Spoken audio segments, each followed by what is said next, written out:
Hello everyone. In the last video we talked about BIOS. Today we are gonna go through an updated version of BIOS, which is called Uefi. Stands for Unified Extensible Firmware Interface. It does the same job as a BIOS, but with one basic difference. It stores all the information about hardware initialization and startup in an EFI file, instead of storing it on the firmware.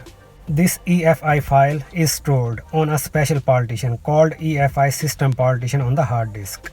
This ESP partition also contains the bootloader for the operating system installed on the computer. It is because of this partition, Uefi can directly boot the operating system and save BIOS self-test process, which is an important reason for Uefi faster booting. Like BIOS, Uefi is installed at the time of manufacturing and is the first program that runs when booting a computer. It checks to see which hardware components are attached, wakes up the components, and hands them over to the operating system. Let's break it down into further details.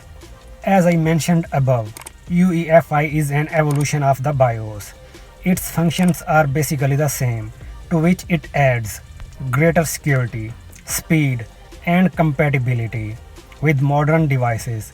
In addition, Uefi is packed with many new features that cannot be achieved through traditional BIOS, such as secure boot, which means that operating system can be checked for validity to ensure no malware has tampered with the booting process. It can also support networking feature right in the Uefi firmware, which can help in remote troubleshooting and configuration. With a traditional BIOS, you have to be sitting in front of a physical computer to configure. In fact, Uefi is not just a BIOS replacement either. It's a tiny operating system that runs on top of the computer's firmware, and it can do much more than a BIOS. Booting process of Uefi is pretty simple. Unlike BIOS, Uefi doesn't look for MBR in the boot device. MBR contains a bootloader that loads the operating system into the computer's RAM. Uefi maintains a list of valid boot volumes in EFI system partition. Then Uefi firmware scans all bootable devices connected to the system to find the right GPT. Unlike MBR, GPT doesn't contain a bootloader. After finding GPT, Uefi firmware scans it to locate an EFI system partition to boot from and directly loads operating system from that partition.